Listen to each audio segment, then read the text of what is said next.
हरे कृष्णा। श्रीला वृंदावन दास ठाकुर भक्ति आंदोलन के उस दिव्य दीपक का नाम है जिनकी लेखनी ने श्री चैतन्य महाप्रभु की लीलाओं को अमर कर दिया। उन्हें चैतन्य लीला व्यास कहा गया है क्योंकि जैसे वेद व्यास जी ने श्री कृष्ण की दिव्य लीलाओं को भागवत पुराण में संजोया, वैसे ही वृंदावन दास ठाकुर ने गौरांग महाप्रभु की अलौकिक लीलाओं को चैतन्य भागवत में स्थान दिया। ये कोई साधारण ग्रंथ नहीं है, ये श्री नाम की गूंज है, प्रेम की धारा है और संकीर्तन की महागाथा है, जिसे पढ़ते पढ़ते पाठक स्वयं नवद्वीप की गलियों में पहुंच जाता है और महाप्रभु के चरणों की धूल में लौटने लगता है।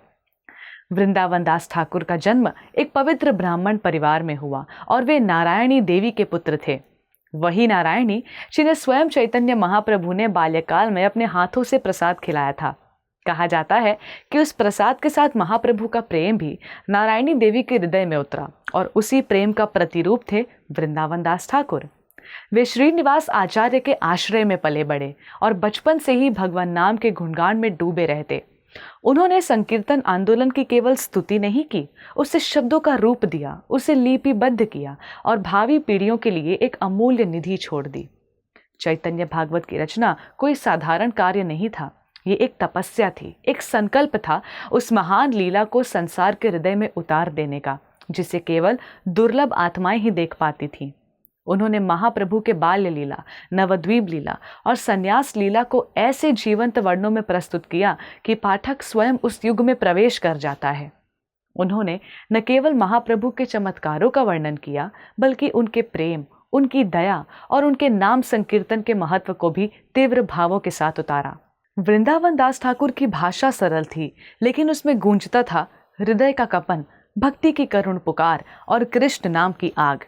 उनकी लेखनी ने केवल चैतन्य महाप्रभु की महिमा ही नहीं, बल्कि नित्यानंद प्रभु, अद्वैत आचार्य, श्रीवास पंडित और अन्य पार्षदों के गुणों का भी उन्होंने गान किया।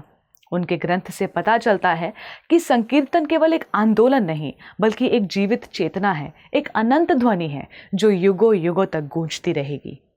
वृंदावन दास ठाकुर का जीवन सादगी, निष्कलंक भक्ति और निर्भयता का आदर्श था। उन्होंने अपने ग्रंथ में उन लोगों की आलोचना करने से भी परहेज नहीं किया जो महाप्रभु की लीलाओं का अपमान करते थे।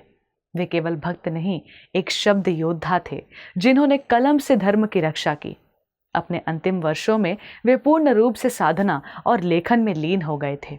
न तो उन्होंने सांसारिक यश की परवाह की, न आलोचना की चिंता की।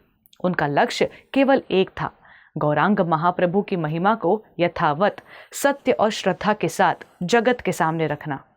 यह निश्चित है कि उनका जीवन एक पूर्ण सेवा बनकर समाप्त हुआ, एक ऐसा जीवन जो स्वयं श्री चैतन्य महाप्रभु के श्रीमुख से प्रशंसा का पात्र बना।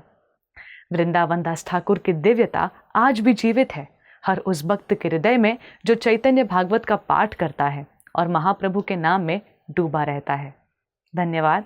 हरे कृष्णा। ऐसे ही और भक्तिमय कार्यक्रमों के लिए देखिए हरे कृष्णा टेलीविजन और इसे प्राप्त करने के लिए आप अपने केबल अथवा DTH ऑपरेटर से संपर्क करें तथा और अधिक जानकारी के लिए आज ही डायल करें 7666 839 839।